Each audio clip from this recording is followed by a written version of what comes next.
On 10 July, the center of attention in Korea is the city of TAEJON. North Korean forces have driven 60 miles south of Seoul to a point only 15 miles from TAEJON. Here, United States troops, backed by powerful air and artillery concentrations, have temporarily halted the communist tank drive, but no solid defense line has been formed. Troops of the Republic of South Korea are fighting on the right flank of United States forces. This is the situation in the third week of the Korean War.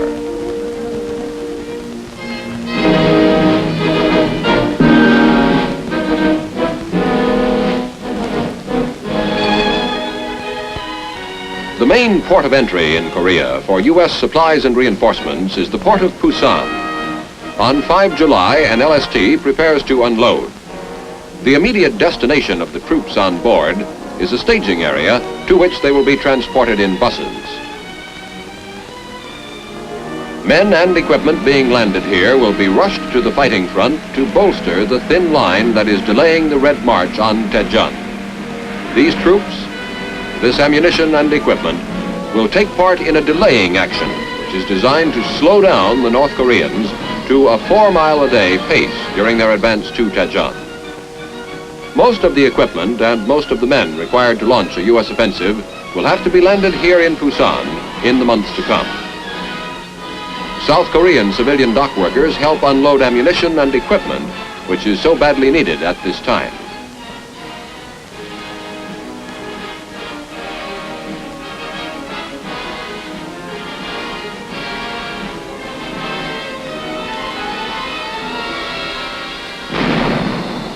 Up at the front, 30 miles north of TAEJON on 7 July, United States infantrymen have been forced to withdraw before North Korean tank columns.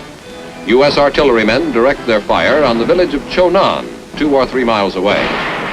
Chonan has been overrun by the communists earlier in the day, and until tank and infantry reinforcements can be brought up, the job of these artillerymen is to fight a rearguard action.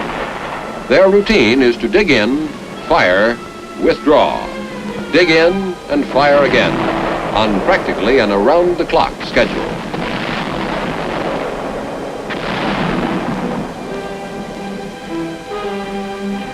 Not the least problem in a fluid situation such as this has been supplying the guns with ammunition. Supply lines are constantly threatened by infiltrating enemy infantrymen and tanks.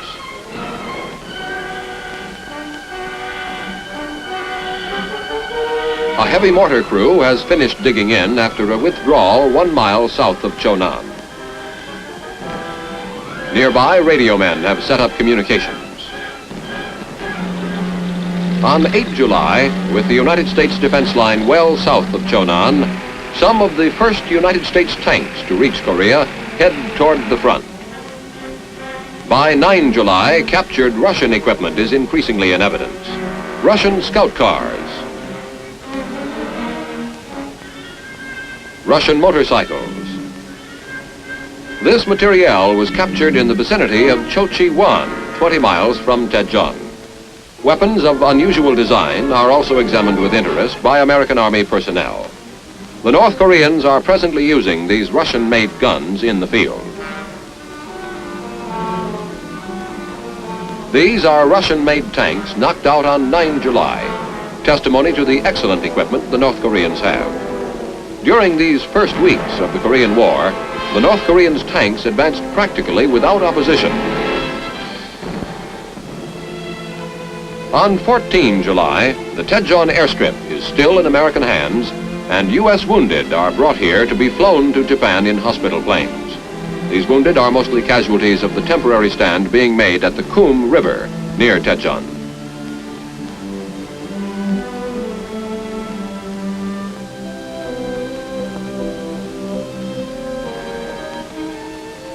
Large red crosses, normally identifying ambulances, have been obliterated as much as possible.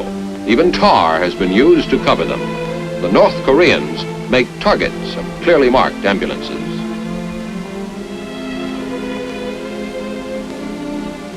Aboard these planes are nurses who will accompany the wounded on the trip back to the base hospitals in Japan.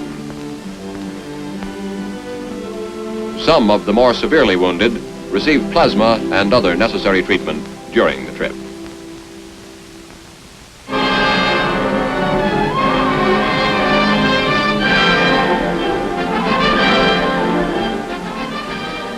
On 18 July, 5,000 troops of the United States 1st Cavalry Division land on the east coast of Korea in a full-fledged amphibious movement. They land in one day on the beaches and docks near the port of Pohang. The U.S. Army and Navy collaborate in one of the quickest and most efficient large-scale amphibious operations in history. Although the main communist forces are only 30 miles north of here, this landing is unopposed.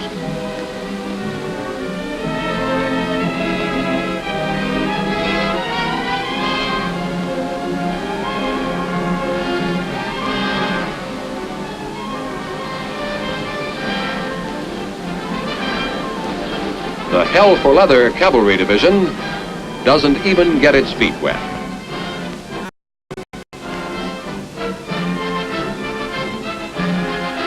The object for this move in the Korean Battle of the Buildup is twofold: to get more United Nations troops into Korea as quickly as possible without overloading the already congested facilities at the port of Busan, and to strengthen the northern line held by the battle-weary 24th Division and the South Korean Army.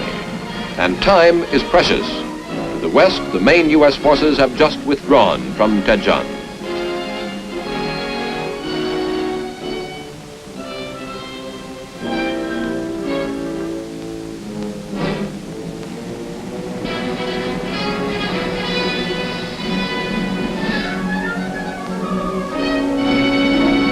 As the 1st Cavalry Division moves inland, its commanding general, Major General Hobart R. Gay, holds a conference at the command post of the 8th Cavalry Regiment. This conference includes Brigadier General Varnard Wilson, Assistant Commanding General of the 25th Division, Brigadier General Charles Palmer, Commanding General of Division Artillery, and Colonel Ray D. Palmer, Commanding Officer of the 8th Cavalry Regiment.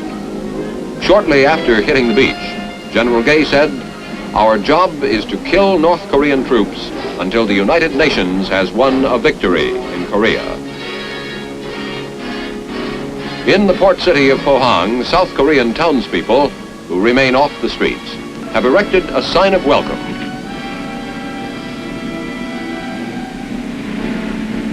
Plodding through a dusty village in a far-off land is no new experience to the 1st Cavalrymen.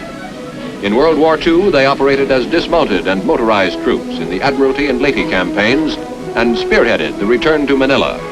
They are now a full-fledged infantry outfit. They lose no time heading towards the enemy.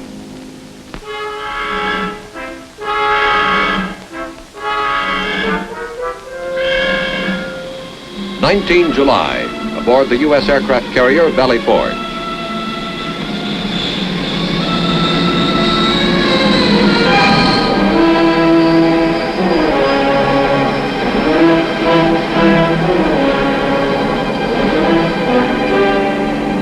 A jet lands in the sea on takeoff. If you look in the water to the left of the plane, you can see the pilot. A helicopter is summoned to do an air-sea rescue job right beside the carrier. The pilot seems unhurt, suffering only submersion and shock. Navy personnel bundle him up and take him to sick bay.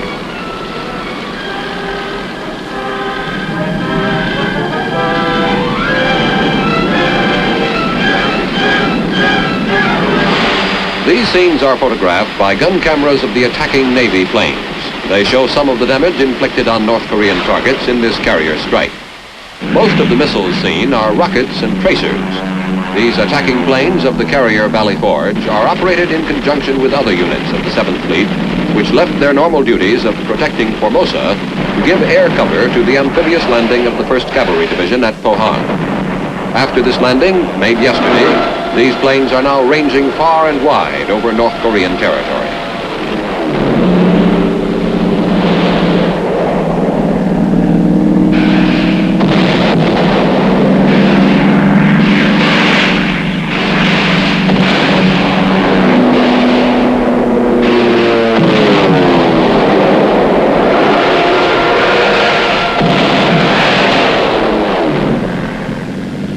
The strike over, the planes return to their floating bases.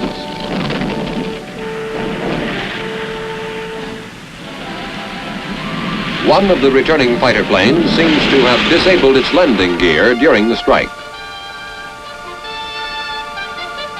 Firefighting crews and medical corps men race toward the plane to make sure it doesn't catch fire and that the pilot is safe. The pilot climbs out of the cockpit under his own power, and the deck is cleared for another plane to land. As one plane lands, its rockets are jarred loose. Crewmen rush to retrieve them and throw them overboard. Actually, there is little danger of these rockets exploding as they are electrically detonated, and the connection was broken when they were jarred loose from the plane. But it's played safe.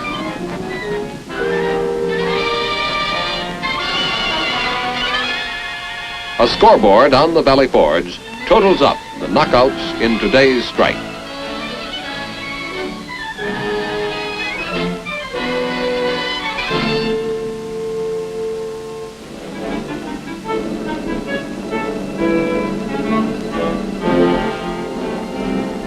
TAEJON, 19 July. This city is the head of the highway and the railroad that leads to the last American base, Busan, 125 miles away. As American reinforcements speed toward TAEJON, the battle begins, and on 20 July, destruction comes to this city, which has a population of 37,000. U.S. forces defending TAEJON are the strongest yet sent into battle in Korea. This battle is a major test. But U.S. forces in TAEJON face tank columns followed by masses of infantry. By overwhelming numerical superiority, the North Koreans breach the perimeter defenses and surge into the town. The TAEJON battle begins and ends in one day. Street fighting breaks out everywhere as the communists enter TAEJON. Unknown to many of these troops, the enemy is rapidly surrounding the city to a depth of 3 miles. When the order to withdraw comes, these men will have to fight their way out as TAEJON falls to the communists. But once more, precious time is being gained in the U.S. strategy of delaying action.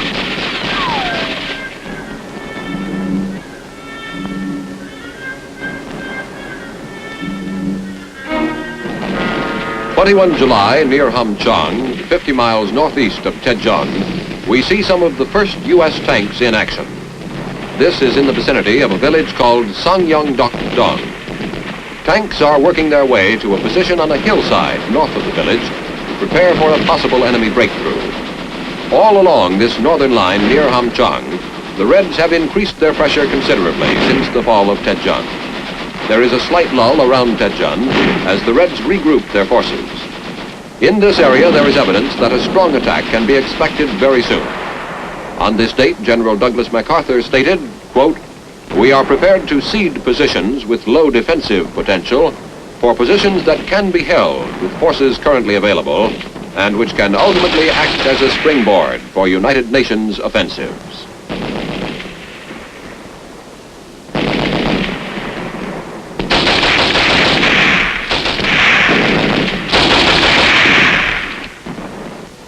(22 July, Songju, Korea, 10 miles south of Hamchang.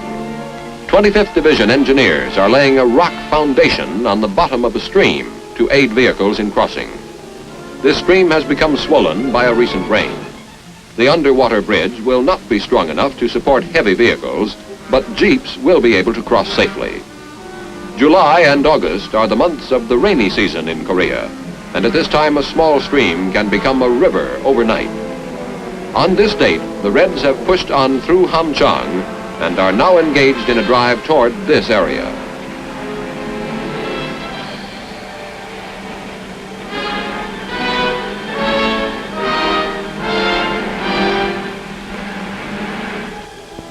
(24 July on the northern front, a 25th Division Heavy Mortar Company fires at the enemy.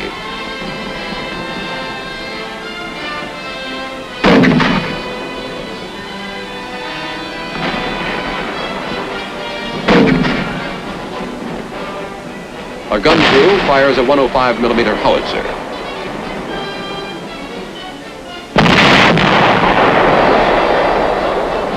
On 25 July, the Red Drive in the southwest gets underway, but in the central sector, U.S. troops hold fast.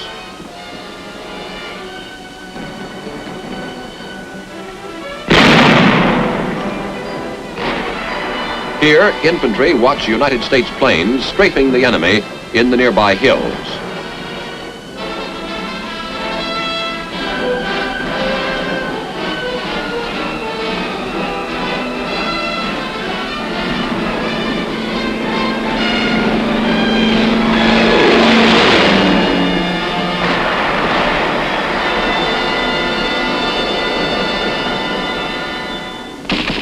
On 25 July, the North Koreans appear near Yongdong, 25 miles east of Taejon.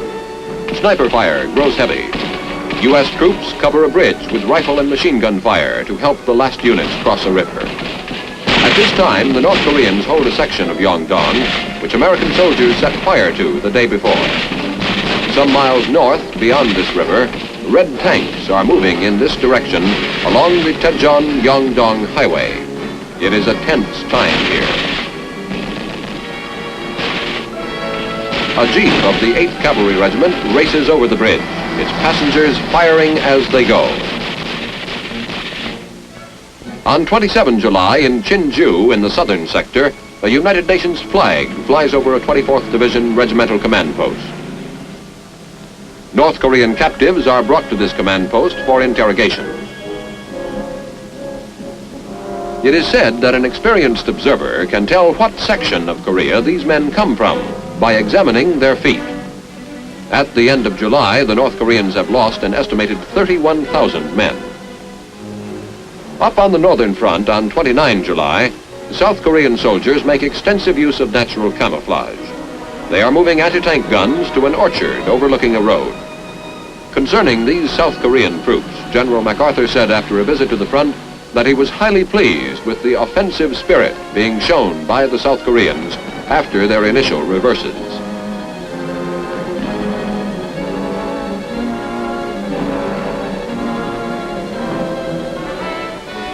Another tense moment in the work of the infantrymen in Korea. This is the first week of August. These men are moving out to recover tanks and armored vehicles left on this mountainous road near the front. There is occasional enemy fire, and the troops advance carefully. They approach dead enemy soldiers cautiously, alert to tricks of concealed North Koreans. Enfilading fire slows down the advance on this road, where a fierce battle took place a short while before. Knowing they haven't much time, the infantrymen push forward before this area falls into enemy hands. The North Koreans hold the high ground covering this road as the men rush up and recover the vehicles.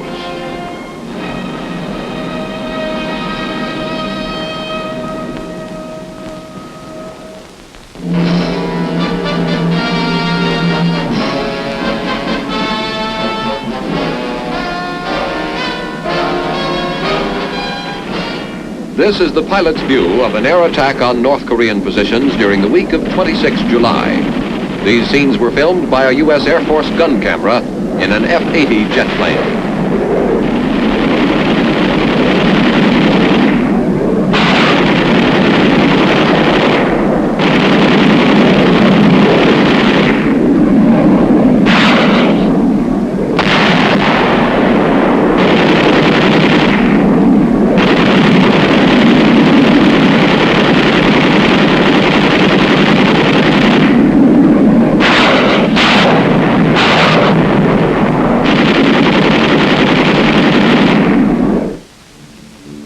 A familiar scene to veterans of World War II. B-29 superfortresses in Okinawa are being prepared for bombing missions on communist-held positions in Korea.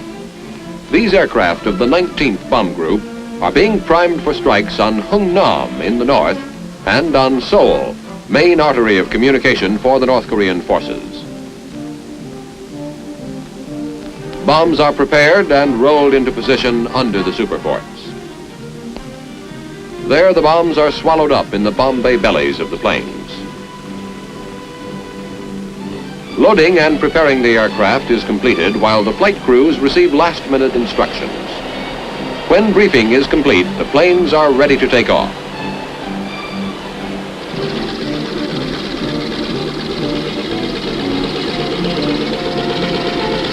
As these B-29s fly to Korea, UN ground troops are attacking in the southern sector where the North Koreans are massing for an offensive. The raids of these superforts on Hungnam and Seoul are planned to help cripple the long supply lines that run to the communist positions in the south.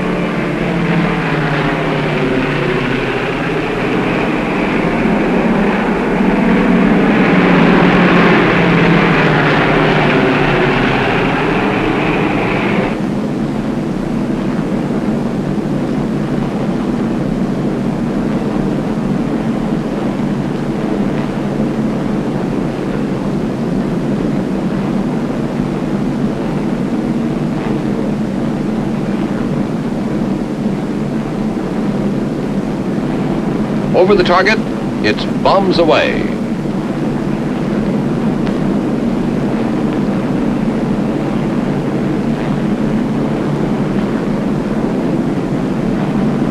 "72 tons of explosives on the Reds' vital railroads.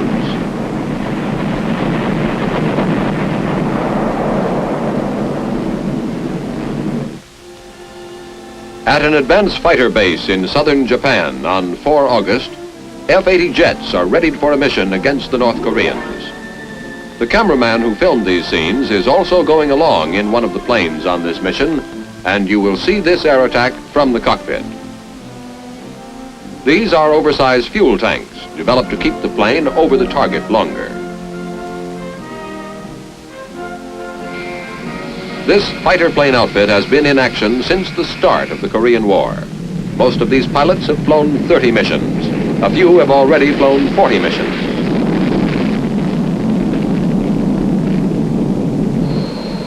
Most of the following footage is taken from the rear cockpit through the plexiglass canopy of a T-33 jet plane. The ghost image you see is the reflection in the plexiglass. On the ground at this time, the Reds have advanced 75 miles from TAEJON, and the Battle of the Naktung River is in full force. The battle for the Pusan beachhead is beginning, the decisive battle of the war. This is the 6th week of the war, and part of the increasing fury you will see expressed in the threat of these Air Force planes as they zoom over the enemy territory. As more and more men and weapons move in against the communists on the ground, more and more warplanes fill the air above them. This is typical Korean scenery. Wide, shallow rivers, rice fields in the flatlands, rolling hills on the horizon.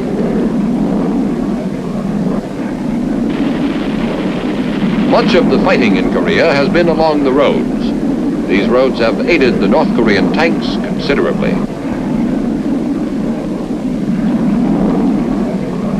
Chief obstacle to tanks in Korea has been the rivers, but even when bridges are blown, the communists ferry tanks across, usually at night, to prevent detection by the U.S. Air Force.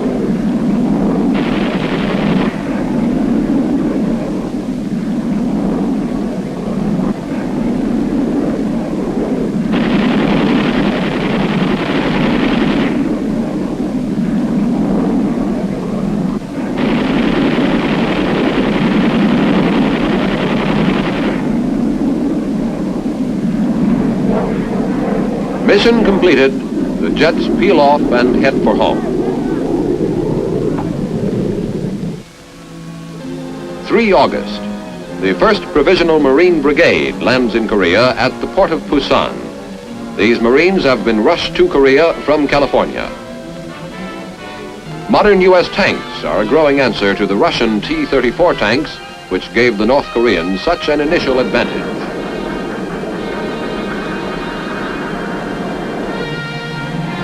A Marine tank battalion moves up a street through Pusan. These Marines are expected to equalize by skill and firepower the North Koreans' numerical superiority.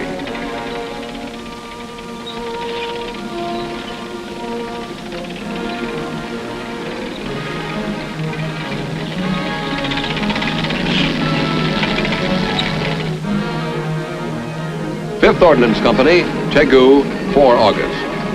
M24 tanks arriving from Pusan. The day is past when South Korean defenders had virtually no tanks and only relatively light artillery. Heavy tanks and artillery have increased in quantity, and U.S. arms of every description are rapidly equalizing such weapons as these which were captured from the North Koreans. These arms gave the North Koreans a great initial advantage, not because of superior quality, but because they were available in quantity for use by a great numerical superiority of troops. As U.S. weapons arrive in quantity in Korea, the myth of superior communist arms is rapidly being silenced.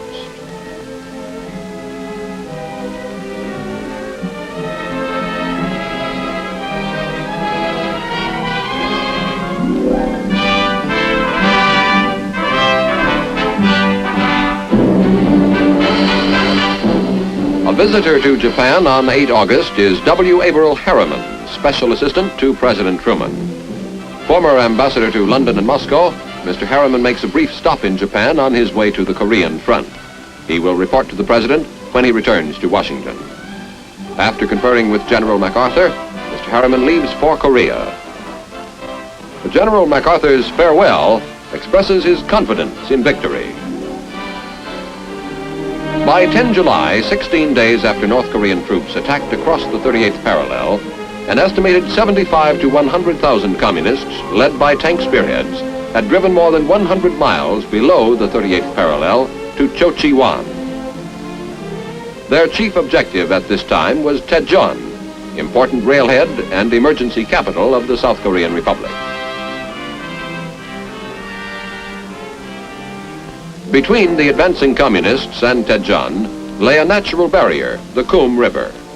United States 24th Division and South Korean troops, rushed hurriedly to the front, were still undermanned, inexperienced, without tanks and adequate anti-tank weapons.